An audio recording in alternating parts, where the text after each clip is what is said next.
Club 21, el club de les ments inquietes a Ràdio 4. En aquest país hi ha algunes empreses, dic algunes, haurien de ser totes, però són algunes, amb visió global. Tenim una empresa que es diu Levante Capital Partners, tota la informació a levantecapital.es. És una firma global d'assessorament estratègic que tenen territoris, tenen àrees tan importants, tan decisives com les finances corporatives, el management consulting, el real estate, estratègies d'inversió en mercats de capitals. Ells tenen molt clar on cal invertir en negocis d'alt valor afegit, en definitiva aportant valors i avantatges competitives als seus clients. Tenen una xarxa d'oficines en els territoris més importants, en els centres de decisió financera a Europa. Això vol dir Londres, Frankfurt, Barcelona, Madrid o Andorra la Vella. Parlem cada setmana amb el CEO d'aquesta companyia, amb idees molt clares, idees en acció, amb l'Antoni Renom. Antoni, benvingut, bon vespre. Hola, David, bon vespre. Escolta, si et dic que per nosaltres la comunicació és important, és evident, és obvi, perquè estem en un mitjà de comunicació i la comunicació és fonamental. Però comunicació a les empreses, comunicació externa, comunicació interna, i si et sembla aterrem-ho en el paradigma de la gran empresa que és Apple, ja és tota una altra història. Comunicació a les empreses, comunicació corporativa. Correcte. Diferenciem. Quan parlem de comunicació en mitjans, estem parlant d'uns canals que comuniquen coses.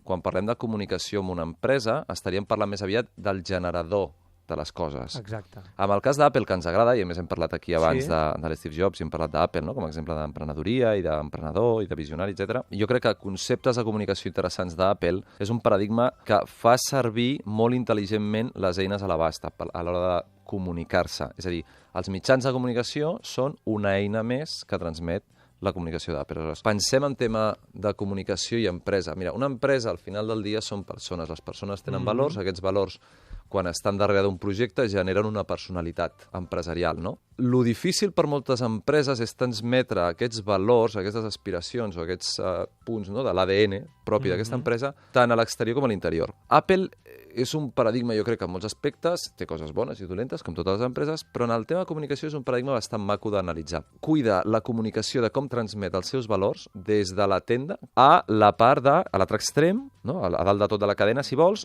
el conseller delegat d'aquesta empresa. Avui en dia, que és el Tim Cook, substituint l'Steve Jobs, que descansi en pau, és un perfil que és quasi ell mateix, però amb un punt d'actor. És a dir, el propi perfil del conseller delegat d'Apple transmet més enllà de lo que és els números o de lo que són els resultats o l'estratègia de l'empresa. És una representació de valors. Correcte.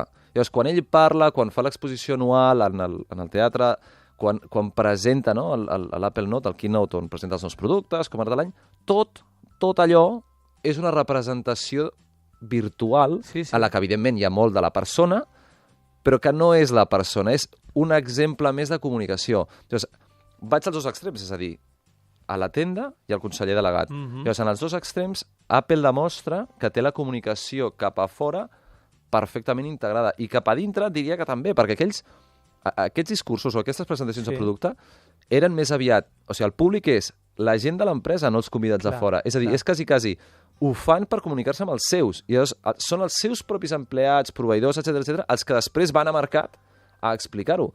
Apple no fa servir els mitjans de comunicació com ho faria servir IBM, per posar el seu rival. IBM pues, es comunica i explica als mitjans que s'hi compra, que s'hi ven, que s'hi ha crescut, que s'hi ha aquest mercat o que l'altre. Apple no, Apple parla dels seus productes, dels seus valors, parla de totes aquestes coses. És al·lucinant, vull dir. Apple té una personalitat molt marcada, una personalitat que la transmet des del conseller delegat quan parla a nivell d'estratègia, que baixa fins a baix de tot en la persona que t'està tenint a la tenda, i tots aquests valors, tota aquesta suma de persones està perfectament integrada dintre d'aquesta comunicació estratègica. I és curiós que moltes vegades moltes empreses no assumeixen que comunicar-se externa i internament és part de la feina, és part dels objectius d'aquesta empresa per l'any. Hi ha molts consellers delegats que tenen moltes coses que podrien dir interessant o que podrien simplement recollir els missatges de dintre de l'empresa per projectar-los a fora o al revés, recollir-los des de baix per baixar-los des de dalt, per baixar-los cap a baix. I això, a mi, Apple, em sembla que és un exemple bastant curiós o bastant paradigmàtic de com fer servir la comunicació cap a fora i cap a dintre, no? Molt interessant això que dius, perquè al final, Toni, tot allò que no fem, tot allò que no comuniquem, no existeix. Correcte. I, per tant, hem de comunicar molt clarament quins són els valors, perquè si no els valors no seran percebuts per la gent. Apple és un autèntic paradigma. Gràcies, Antoni Renom, per aquesta claredat expositiva, per aquests exemples concrets. Fins la setmana que ve, en ple. Moltes gràcies, David. Fins la setmana que ve.